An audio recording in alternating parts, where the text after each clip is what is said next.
تو کہنا میں یہ چاہ رہا تھا کہ نبی کی تعلیمات حاصل کیسے ہو،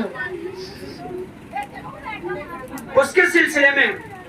علماء ہیں، جانکار ہیں، ان سے ملا جائے۔ نبی پاک صلی اللہ علیہ وسلم کا فرمان ہے اُقْدُ عَالِمًا أَوْ مُتَعَلِّمًا أَوْ مُسْتَمِعًا أَوْ مُحِبًّا لَّهُ وَلَا تَكُنِ الْخَامِسَ فَتَهْلِكَ، یا تو تم عالم بن جاؤ تو حرام اور حلال کی تم کو تمیز ہوگی، منہیات سے تم بچو گے، مامورات پر عمل کرو گے، اللہ کی مرضیات پر عمل کرو گے، نامرضیات سے تم قدم روک لو گے، جہاں نبی کی سنت چھوٹتی ہو وہاں سے تم قدم واپس کر لو گے، جہاں نبی کے خلاف طریقہ ادا کیا جاتا ہو، وہ لڑکا ہو یا لڑکی، وہاں سے تم اپنے گریز کر لو گے۔ میری بیٹی جہاں قانون کے خلاف ورزی کی جاتی ہو وہ اس کو چھوڑ کر آ جائے گی اور وہ یہ کہے گی کہ نانا مجلس چاہے کوئی سی بھی ہو، کانفرنس چاہے کوئی سی بھی ہو، اور مجمع چاہے کوئی سا بھی ہو، اور گروپ چاہے کوئی سا بھی ہو، میں نبی کی تو سنت نہیں چھوڑ سکتی، میں حضرت عائشہ کے ماننے والی حضرت فاطمہ کی جانثار ہوں، میں بازار میں ہوں یا کھیت یا کھلیان میں یا عام انسانوں کے مجمع میں، یہ دوپٹہ اور حجاب میری زینت ہے، میں اسے نیلام تو نہیں کر سکتی، نبی کے طریقے کو تو چھوڑ نہیں سکتی۔ نبی نے ارشاد فرمایا اُقْدُ عَالِمًا، یا تو تم عالم بن جاؤ، او متعلمًا، یا طالب علم بن جاؤ، تم نبی کے دین کو سیکھو، او مستمعاً، اگر تم یہ بھی نہ کر سکے تو علماء کی باتیں سننے والے بن جاؤ، نبی کے احکامات سننے والے بن جاؤ، نبی کے فرامین سننے والے بن جاؤ، اگر تم یہ بھی نہیں بن سکتے او محب اللہ، تو علماء سے محبت کرو، جانشین سے محبت کرو، دین بتانے والوں سے محبت کرو، جو اللہ کا پیغام تم کو سناتے ہیں محبت کرو، نبی کی تعلیمات تمہارے سامنے بیان کرتے محبت کرو، ایک ایک سنت تمہارے سامنے بیان کرتے ان سے محبت کرو۔ وَلَا تَكُنِ الْخَامِسَ فَتَهْلِكَ، تم 5 میں مت بن جانا ورنہ تم ہلاک ہو جاؤ گے۔ کیا مطلب؟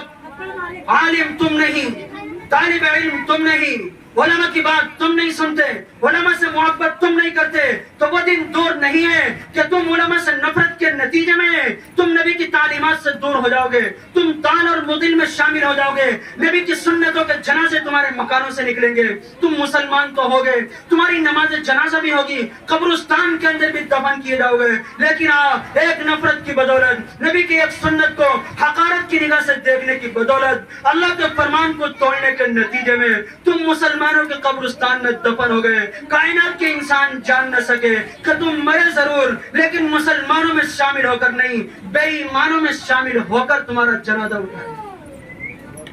لوگ سمجھ رہے ہیں تو مسلمان ہیں،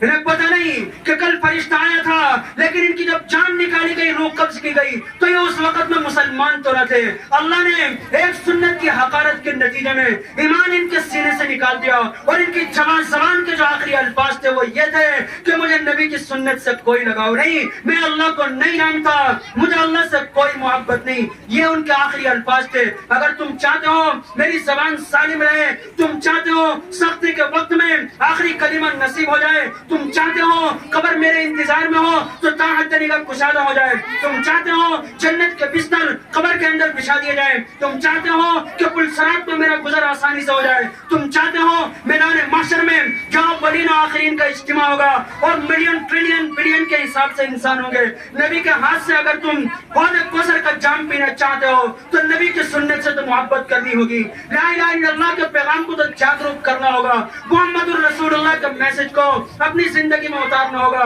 اگر کوئی تم سے پوچھے تمہارا آئیڈیل کون ہے،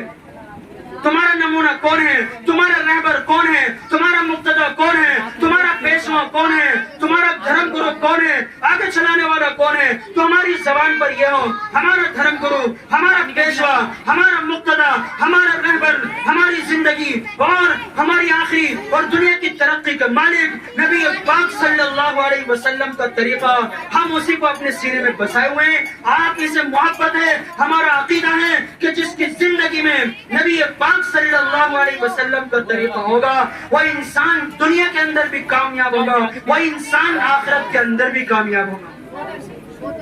کسی اردو شاعر نے کہا تھا نقش قدم نبی کے ہیں جنت کے راستے، اللہ سے ملاتے ہیں سنت کے راستے۔